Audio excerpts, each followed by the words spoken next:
Hello అండి అందరికీ. ముందుగా అందరికీ శ్రీరామనవమి శుభాకాంక్షలు. ఎప్పటిలాగా శ్రీరామనవమికి పులిహోర పాయసం కాకుండా ఈసారి కొత్తగా స్వీట్ అయితే ట్రై చేద్దాం. చాలా తక్కువ టైంలోనూ అండ్ తక్కువ ఇంగ్రీడియంట్స్తో అయిపోతుంది. దీనికి మెయిన్గా కావాల్సింది గోధుమ రవ్వ, బెల్లం, అంతే. ఎక్కువ శ్రమ పడాల్సిన అవసరము లేదు, ఎన్నో ఐటమ్స్ అయితే దీనికి అవసరం లేదు. చిన్న చిన్న ఐటమ్స్తో అయితే ఇది అయిపోతుంది. ముందుగా గోధుమ రవ్వను సన్నని సెగపై గోల్డెన్ కలర్ వచ్చే వరకు వేయించుకోవాలి. అలా అని చెప్పేసి హై ఫ్లేమ్లో పెట్టేసి మనం బ్లాకిష్గా అయిపోతుంది. అలా వేయించుకోకండి. హై ఫ్లేమ్లో మాత్రం అస్సలు పెట్టకండి. దాని తర్వాత వేయించుకున్న గోధుమ రవ్వను పక్కన దించేసుకోవాలి.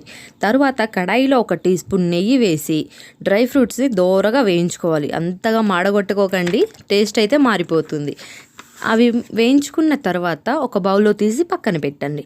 అందులోనే 1 కప్పు గోధుమ రవ్వకి 4 కప్పుల వాటర్ పోసుకొని మంచిగా కొంచెం మరిగేంత వరకు ఉంచి దాంట్లో 1/2 టీ స్పూన్ సాల్ట్ వేసి తిప్పుకోండి. దాని తర్వాత మనం వేయించి పక్కన పెట్టుకున్న గోధుమ రవ్వని అందులో వేసి చిన్నగా ఒక 15 నిమిషాలు సన్నని సెగపై ఉడికించుకోవాలి. మీడియం ఫ్లేమ్ టు లో ఫ్లేమ్లోనే ఉడికించుకోండి. హై ఫ్లేమ్లో అయితే అది ఉడకదు, టేస్ట్ చేంజ్ అయిపోతుంది. అలా ఉడికించుకున్న దాన్ని ఉడికిన తర్వాత మనకి అర్థమైపోతుంది కదా ఉడికిందా లేదా అని చెప్పేసి, మనం ముట్టుకుంటే అర్థమైపోతుంది. దాని తర్వాత 1 కప్పు గోధుమ రవ్వకి 1.5 కప్పు నేనైతే బెల్లం తీసుకున్నాను. కావాలంటే 1 కప్పు బెల్లం, 1/2 కప్పు షుగర్ తీసుకుంటే సరిపోతుంది. అలా తీసుకుంటే స్వీట్నెస్ అనేది కరెక్ట్గా సరిపోతుంది. దానికి బదులుగా మీరు షుగర్ వేసుకోవాలన్నా వేసుకోవచ్చు, అది మీ టేస్ట్కి తగ్గట్టుగా మీరు వేసుకోండి. బెల్లం మొత్తం కరిగిపోయిన తర్వాత దగ్గర పడుతుంది. అందులో 1/2 టీ స్పూన్ యాలకుల పొడి వేసి 2 టీ స్పూన్ నెయ్యి వేసి బాగా కలుపుకోవాలి.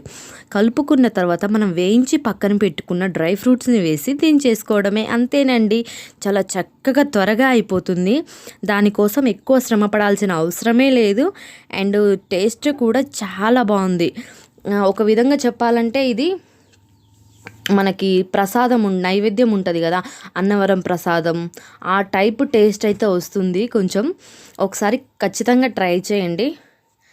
ఏంటి మరి ఇంత సింపుల్ అనుకోరు కానీ చాలా తక్కువ టైంలోనూ చాలా సింపుల్గా అయిపోయే డిష్ అండి ఇదైతే. మనకి దేవుళ్ళకి ప్రసాదంగా అయితే నా వీడియో కనుక మీకు నచ్చితే ఒక లైక్ చేయండి, ఫర్ వాచింగ్. మన ఛానల్ని సబ్స్క్రైబ్ చేసుకోండి ప్లీజ్. Thank you.